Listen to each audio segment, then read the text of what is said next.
Ia pernah dijuluki pemerintah kolonial Belanda sebagai Raja Jawa tanpa mahkota, seorang pemimpin Sarekat Islam, organisasi massa terbesar dalam sejarah pergerakan nasional yang aktif meretas jalan kesetaraan bagi semua anak bangsa.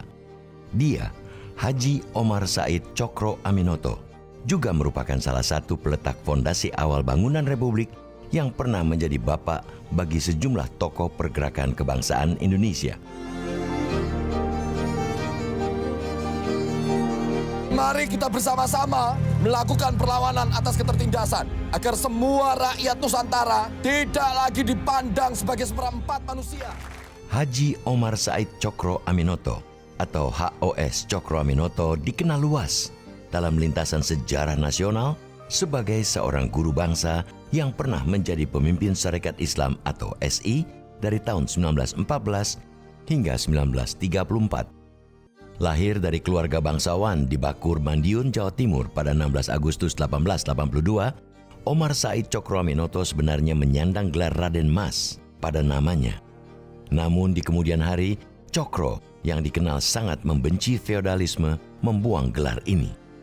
Ayah Cokro Aminoto, Raden Mas Cokro Amiseno adalah seorang wedana atau asisten bupati.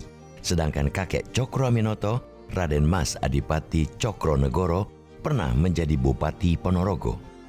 Kan gelarnya itu Raden Mas, tapi dihilangkan, lebih seneng Haji Umar Said Cokro Aminoto. Yang Cokro Aminoto itu menganut paham yang menurut prinsip agama Islam itu semua orang di muka Allah sama. Jadi tidak ada bangsawan, tidak ada rakyat, semua harus sama. Jadi waktu zaman penjajahan itu bawahan ke atasan, ke misalnya pegawai kabupaten ke bupati itu menyembah, itu sangat tidak setuju. Pada tahun 1902, Cokro Aminoto lulus dari Opleiding School voor Inlandse Ambtenaren atau OSVIA di Magelang. Setamat dari sekolah pegawai pemerintah kolonial Hindia Belanda ini, Cokro sempat bekerja sebagai pegawai di Kabupaten Ngawi. Namun, karena tidak menyukai sistem dan budaya feodal yang masih kuat di pemerintahan, Cokro Aminoto memutuskan meninggalkan pekerjaan dan karirnya sebagai pegawai pemerintah.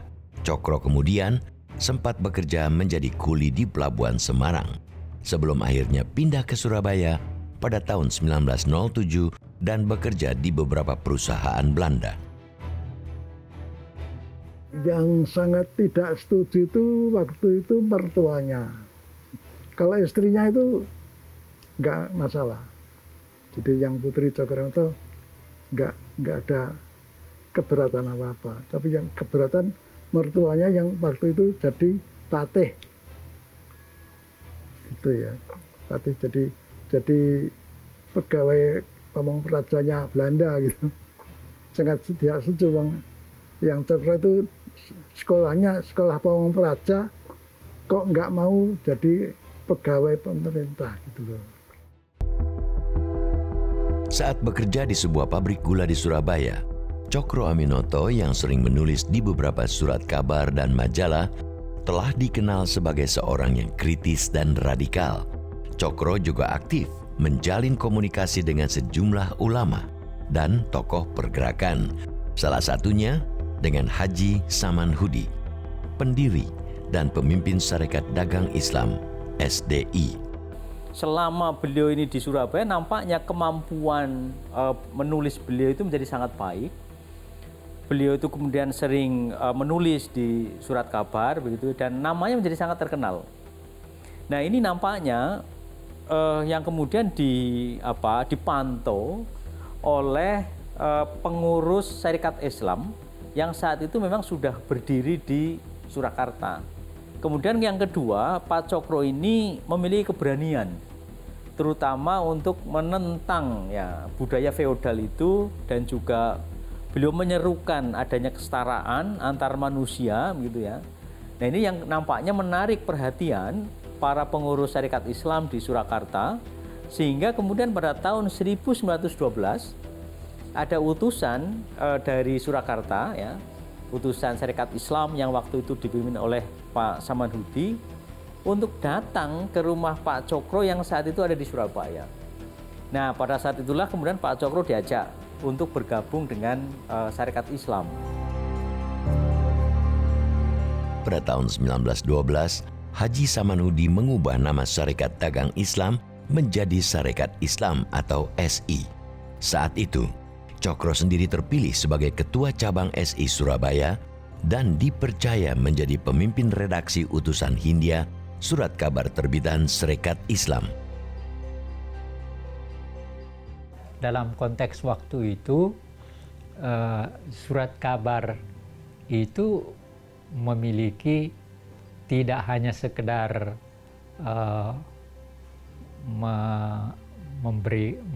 memuat berita dan sebagainya, tapi juga sebenarnya alat pendidikan. Cokro ini memiliki kelebihan, dia orator yang sangat menarik kalau pidato. Dia itu sudah orang memandang dia sudah kayak setengah dewa gitu. Seringkali dari sumber-sumber sejarah yang kita bisa baca, ketika Pak Cokro ini berpidato, itu orang menyaksikan dan datang dan ingin melihat secara langsung bagaimana pidatonya. Bahkan sampai pada tahap memuja gitu ya. Jadi kalau orang melihat dia pidato, itu sampai berlomba-lomba mencium destar dia gitu, untuk ngalap berkah. Pada tahun 1913, dalam Kongres pertama Syarikat Islam di Surakarta, Cokro Aminoto terpilih sebagai Wakil Ketua Sentral Syarikat Islam atau CSI. Setahun kemudian, pada Kongres kedua SI di Yogyakarta, Cokro Aminoto terpilih menjadi Ketua Sentral Syarikat Islam. Seiring keterpilihannya ini, Cokro Aminoto memindahkan kantor pusat SI dari Surakarta ke Surabaya. Pada tahun 1916, di mana posisi Syarikat Islam itu berada pada situasi puncak, anggota Syarikat Islam yang waktu itu tercatat itu mencapai 2,5 juta.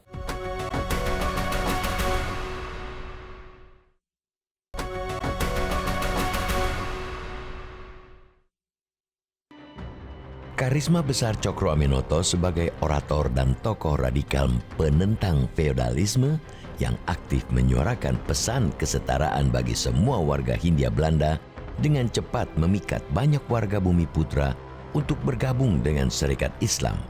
Pada akhir tahun 1914, jumlah anggota SI mencapai sekitar 400.000 orang.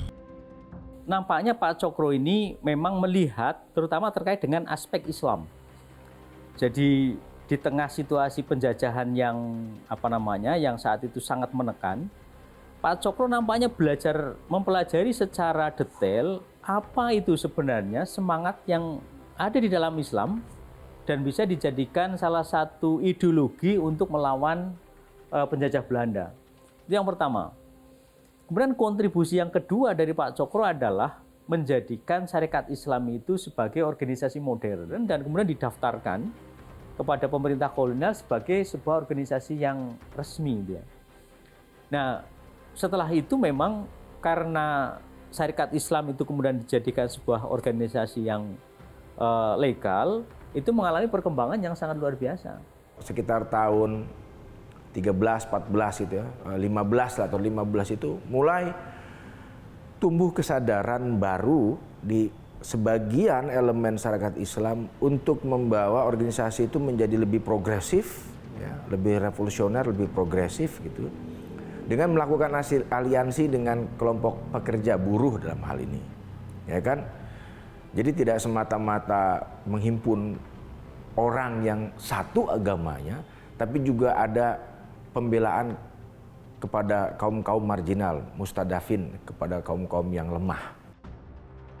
Dengan memanfaatkan kedekatannya dengan Douwe Adolf Ringkes, penasihat gubernur Hindia Belanda untuk urusan Bumi Putra, Cokro Aminoto berhasil mendapatkan dukungan untuk mendirikan cabang-cabang Syarikat Islam di berbagai daerah.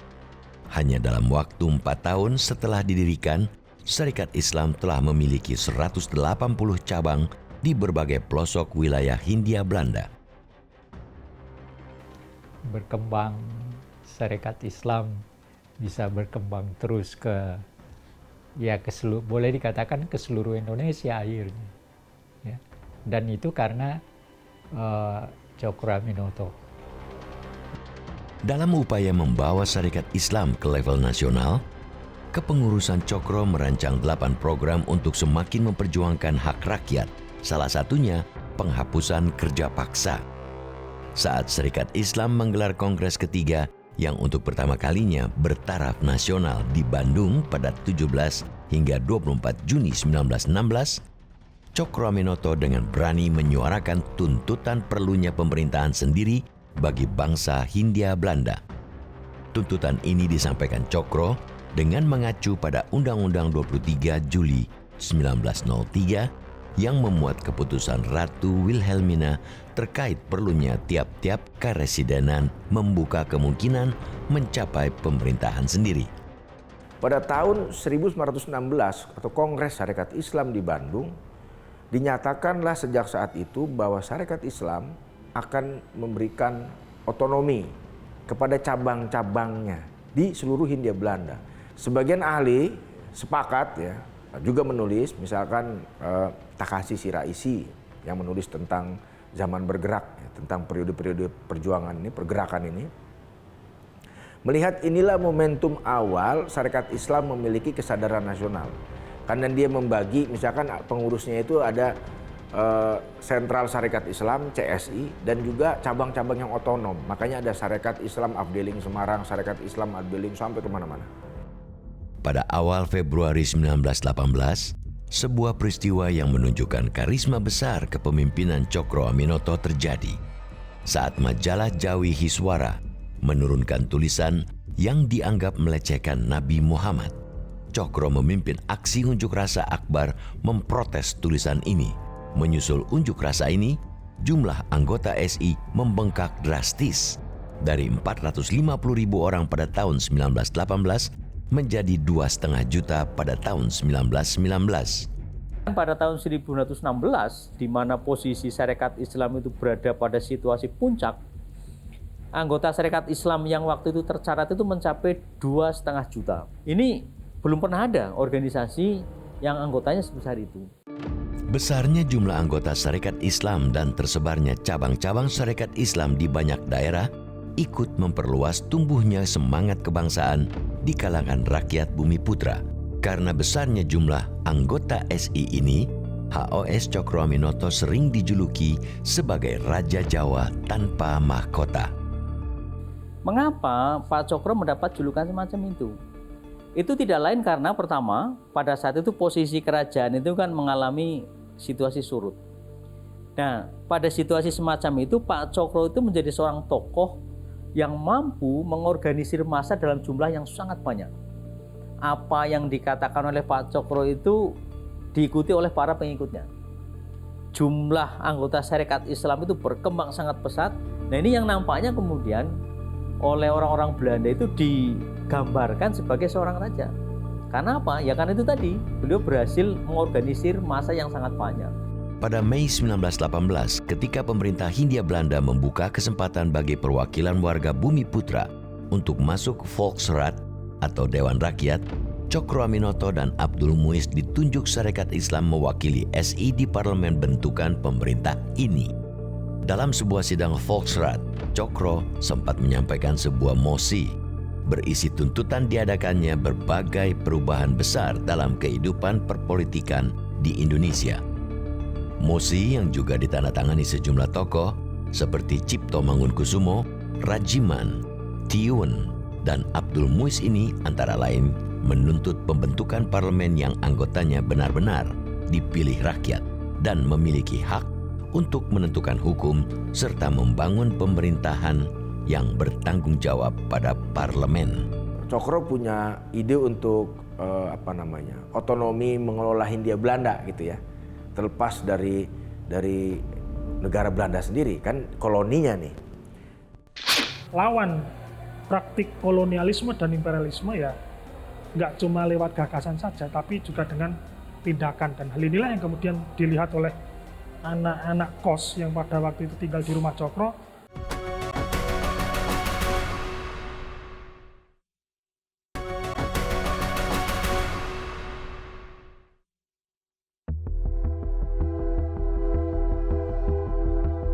Meski dikenal sebagai pemimpin organisasi massa terbesar di Hindia Belanda, Cokro Aminoto dikenal sebagai orang yang selalu hidup sederhana. Selama sebagian besar waktunya memimpin Sarekat Islam, Cokro tetap tinggal bersama keluarganya di sebuah rumah kecil di kawasan padat penduduk di Jalan Paneleh 7, Surabaya. Untuk mendapatkan uang tambahan, rumah yang terletak tidak jauh dari Kali Mas ini juga dijadikan Cokro sebagai rumah kos bagi para pemuda Bumi Putra yang bersekolah di Surabaya. Tercatat beberapa tokoh dalam dunia pergerakan dan politik nasional seperti Soekarno, Semaun, Muso, hingga Kartosuwiryo pernah tinggal di rumah ini. Dalam catatan sejarah, para pemuda yang indekos di rumah Cokro Aminoto ini tidak hanya tidur dan makan di rumahnya, namun juga menyerap berbagai pelajaran dan pengaruh dari tokoh pergerakan karismatis ini. Lihat lagi, Cokro bukan seorang guru atau memiliki latar belakang sebagai seorang guru, tapi kembali lagi bahwa seseorang itu menjadi inspirator bagi orang lain ketika apa yang dia lakukan itu membawa dampak positif bagi orang-orang yang ada di sekitarnya.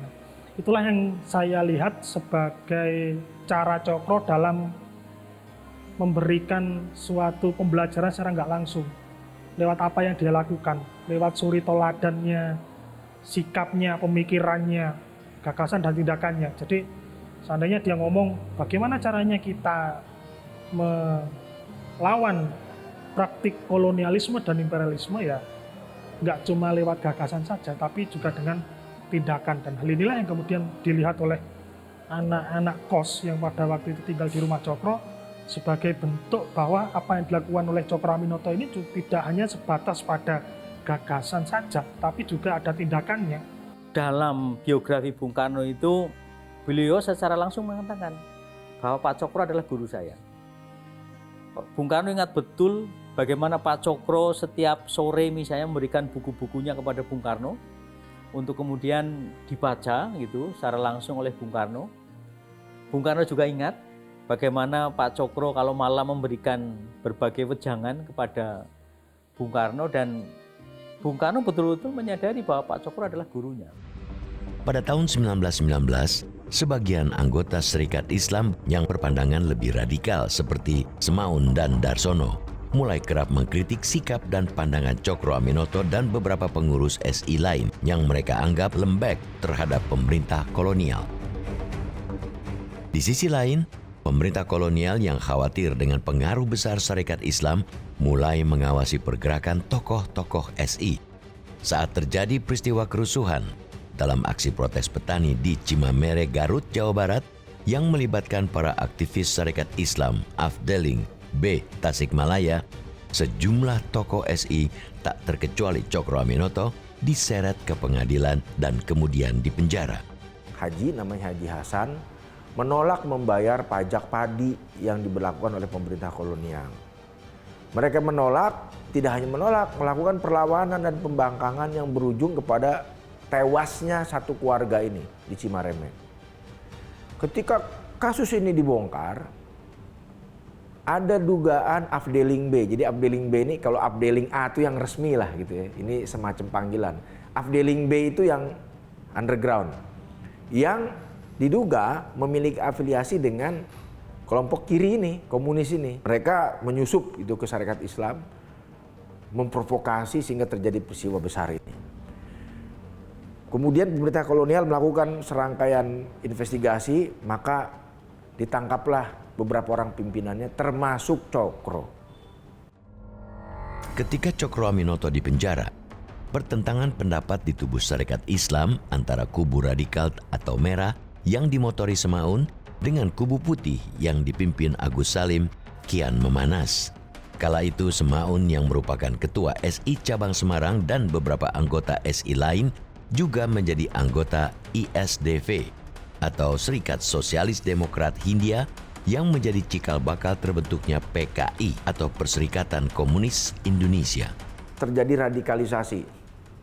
Jadi bukan cuman organisasi besar anggotanya banyak nggak punya tujuan apa-apa, tapi mereka terutama yang Sarekat Islam Abdeling Semarang di bawah Semaun itu lebih fokus kepada gerakan buruh. Jadi melakukan pemogokan, melakukan bergen posisi untuk pembelaan hak-hak mereka. Nah ini tentu saja terjadi friksi di internal Sarekat Islam waktu itu.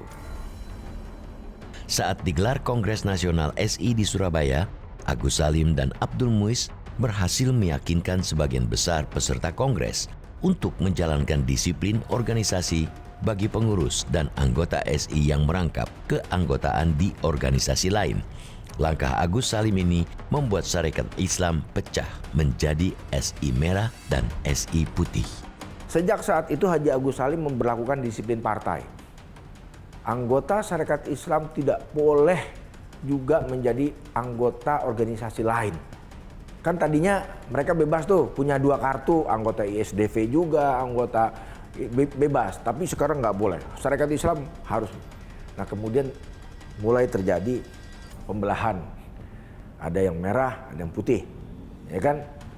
Yang merah kemudian berkembang terus menjadi Partai Komunis Indonesia pada tahun 1920. Setelah mendepak anggota Sarekat Islam yang terindikasi berafiliasi dengan paham kiri, pada tahun 1923, Cokro Aminoto yang kembali memimpin SI mengubah nama organisasi ini menjadi Partai Sarekat Islam atau PSI yang secara tegas berhaluan politik.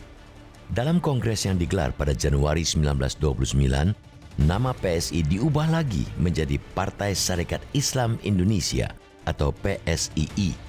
Dalam kongres ini, Cokro Aminoto kembali terpilih sebagai ketua umum. Namun, pada saat ini, masa kejayaan Sarekat Islam sudah surut. Kehadiran organisasi dan partai-partai baru semisal Partai Nasional Indonesia atau PNI yang dipimpin Soekarno lebih berhasil menarik minat banyak anggota. Setelah beberapa tahun tinggal di Yogyakarta pada 17 Desember 1934, Cokro Aminoto meninggal dunia dan dimakamkan di kota ini.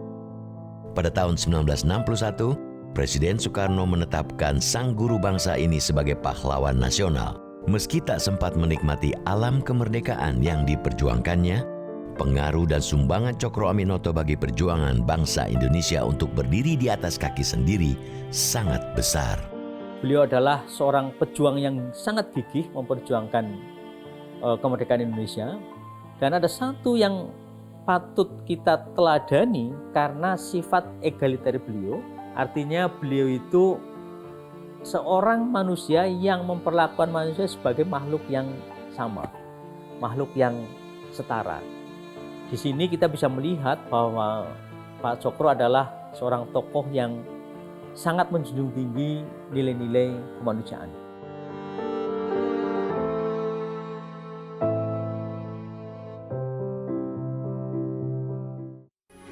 Metro TV. Jelajahi cara baru mendapatkan informasi. Download Metro TV Extend sekarang.